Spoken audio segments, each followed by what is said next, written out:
기억이라는 걸 하려면 그 순간의 주의력, 집중력 굉장히 중요해요. 집중해서 보고 들은 거는 장기 기억으로 들어가는데, 만약에 집중을 못하고 보고 들으면요, 잠깐은 기억해도 그게 금방 잊어버려져요.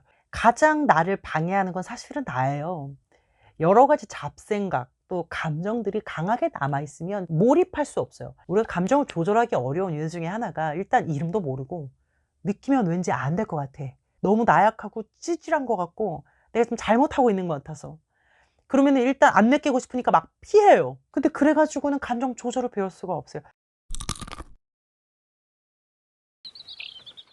어릴 때부터 평소에도 늘상 해야 하는 일을 잘 못하고 집중 못하고 마감 못하고 감정 조절이 안 되고 막 그런다면은 도파민이나 노르에프네프린 같은 신경 전달 물질이 잘 분비되지 않거나 아니면 잘 활용되지 못하고 있다는 것일 수 있어요. 도파민은 성취감, 보람을 느끼게 하는 물질이고요.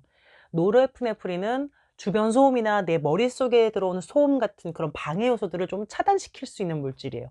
그래서 어떤 중요한 시험이나 프로젝트를 앞두고 집중력을 좀 높이기 위해서 이런 신경 전달 물질을 좀 조절해 주는 정신과 약을 처방받아서 먹는 사람들도 있죠.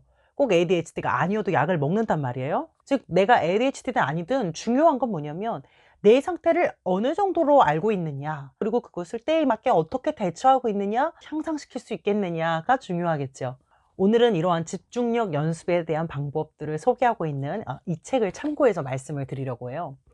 매우 산만한 사람들을 위한 집중력 연습이라는 책입니다. ADHD라고 해서 다 똑같지 않고 사람마다 이렇게 강한 부분이 있고 약한 부분이 있어요.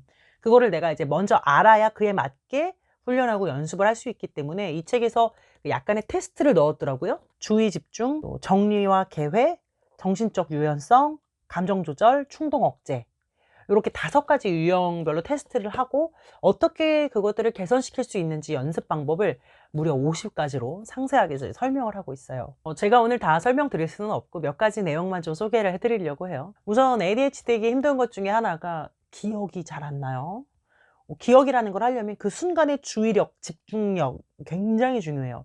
집중해서 보고 들은 거는 장기 기억으로 들어가는데, 만약에 집중을 못하고 보고 들으면요, 잠깐은 기억해도 그게 금방 잊어버려져요. 그래서 평소에 좀 집중력을 높이는 연습이 평소에 좀 되어 있어야 되는데 그게 되게 어렵잖아요. 그래서 길게 내가 오랫동안 집중하겠다 뭐 요런 목표는 굉장히 좌절을 안겨주기 때문에 시간과 일을 짧게 짧게 쪼개야 됩니다. 이만했던 일을 작은 단위로 쪼개고 쪼개고 쪼개고, 시간도 막 1시간 2시간 이렇게 하겠다가 아니라 30분 20분, 그것도 길면 뭐 15분 10분 이렇게 쪼개 갖고 반짝 그때만 딱 집중할 수 있도록 해야 돼요. 특히나 평소에 이 작업 기억을 강화를 하려면 뇌 전체의 건강도 꼭 고려를 해야 돼요. 규칙적인 식사, 수면, 운동, 스트레스 관리 요런 게 뇌 건강에 엄청 중요해요. 30분 정도 이렇게 걸으면서 심박수를 올려주는 게 제일 좋지만 안 되면 뭐 10분씩이라도 스트레칭이라도 해 주는 것이 이 뇌 건강에 정말 좋고요.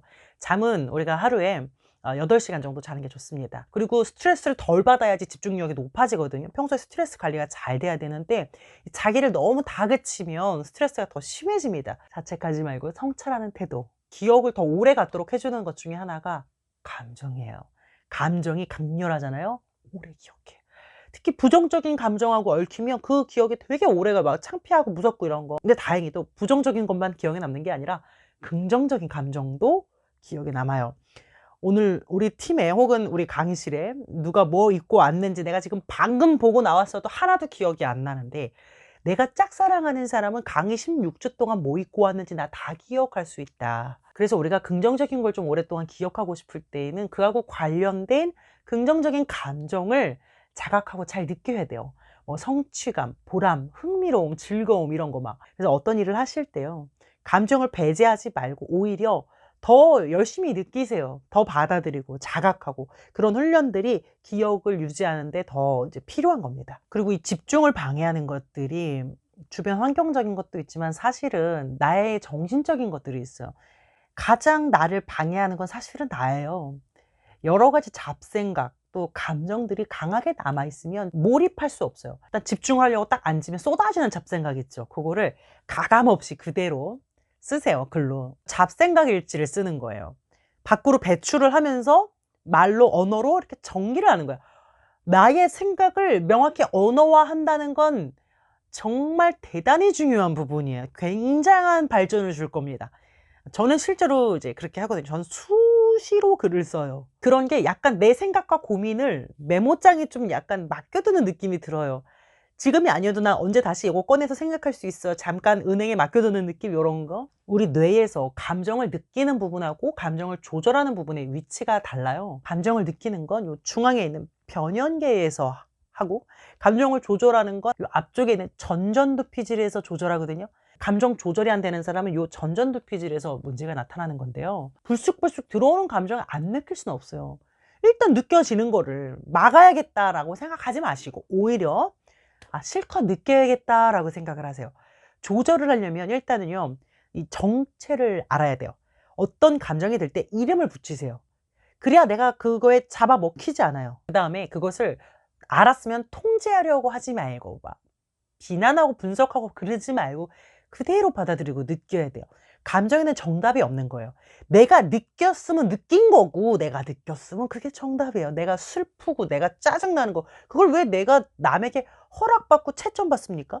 내가 느꼈다는데 괜찮아요. 당당하게 느끼세요. 감정은 잘못이 없어요. 다 이유가 있으니까 내게 찾아온 거고 느끼고 있는 거죠. 우리가 감정을 조절하기 어려운 이유 중에 하나가, 일단 이름도 모르고 느끼면 왠지 안 될 것 같아. 너무 나약하고 찌질한 것 같고 내가 좀 잘못하고 있는 것 같아서. 그러면 일단 안 느끼고 싶으니까 막 피해요. 근데 그래가지고는 감정 조절을 배울 수가 없어요. 느껴야 조절을 할 거 아니에요. 근데 막 화가 나고 짜증날 때 그걸 느껴야 된다고 해서 그대로 누군가에게 막 배설하고 욕하고 표출하고 소리 지르고 그런 충동을 그대로 표출하라는 건 아니에요. 우리 ADHD나 충동성이 높은 사람들은 그런 것들을 갑자기 이제 확 쏟아낼 때가 있는데요. 그렇게 하면 상대방하고 결국은 멀어지고 상처를 주기 때문에 결국 내가 힘들어, 내가 후회해요. 표출하기 전에 흘러가게 가라앉혀야 돼요. 어떻게 해야 되냐면요, 주변에 있는 사물이나 장소나 이 눈앞에 당장 보이는 거 있죠, 아무거나 이름을 말하고 호흡 한번 크게 하세요. 의자, 컵, 이렇게 3번 내지 뭐 5번 각성되니 교감신경 팍 올라가는 걸 좀 낮춰준 다음에 이야기하는 거죠. 엄청 폭발적인 감정과 화는 좀 가라앉힐 수 있게 돼요. 이게 화뿐만 아니라 모든 뭐 수치심, 창피함 이런 것도 그래요. 이런 게 너무 강렬하면 사람이 막 사라져 버리고 싶거든요. 증발하고 싶고 차라리 어디 치였으면 좋겠고 막 이런 생각 되게 극도로 들 수 있거든요. 이럴 때 받아들여, 인정해, 느껴, 그리고 심호흡 10번 크게 하고 주변에 있는 사물의 이름을 이야기하세요. 현재로 돌아오는 연습을 하는 거예요. 무조건 참으라는 게 아니에요. 말을 할 수 있어, 표현할 수 있지만 억양이나 단어 선택이나 이런 데서 감정적이고 충동적인 표현을 훨씬 덜 하게 되는 거죠. 이런 감정적인 거 말고도 되게 여러 가지 충동이 들 수 있어. 갑자기 막 슈퍼카를 사, 갑자기 주식 막 엄청나게 사고, 이런 거 억제하기 힘들 때 잠깐만 행동하기 전에 잠깐만 멈추고, 마치 영상을 3배속으로 빨리 돌려보듯이 내가 지금 이 충동적으로 행동을 했을 때 그 결과가 어떨지를 머리로 미리 상상을 3배속으로 한번 하고 보세요. 내가 이렇게 여기서 말을 하면 상대방은 어떻게 반응할까? 그런 나는 또 어떨까? 우리 집안은 어떻게 될까? 내 미래는 어떻게 될까? 이거를 3배속으로 잠깐만 돌려보세요. 그리고 내가 충동을 느꼈던 지금 이 자리에서 잠깐 일어나서 밖에 나갔다 온다든지 약간 주의를 환기하고 휴식을 좀 갖는 것도 좋아요. 조금 시간이 지나고 보면은 그게 또 그렇게 생각할 일이 아니었을 수 있거든요. 이렇게 해서 조금씩 꾸준히 습관을 들이면 분명히 어느 정도는 사회생활 하는데 큰 지장이 없는 정도로는 개선이 되시리라고 생각해요. 중요한 거는 습관이에요, 습관. 그렇게 길을 들여놓는 것. 그게 참 피나는 노력이 필요하겠죠. 하지만 된다는 거. 당신도 집중할 수 있습니다. 더 자세한 내용은요, 이 책에 이제 50가지나 연습 방법이 나와 있고요. ADHD에 좀 특화되어 있는 내용이니까요. 산만함이나 어떤 충동성 때문에 힘드신 분들 한번 참고해 보시면 좋겠습니다. 오늘 여기까지 할게요. 웃음을 주는 따뜻한 상담사 웃다였습니다.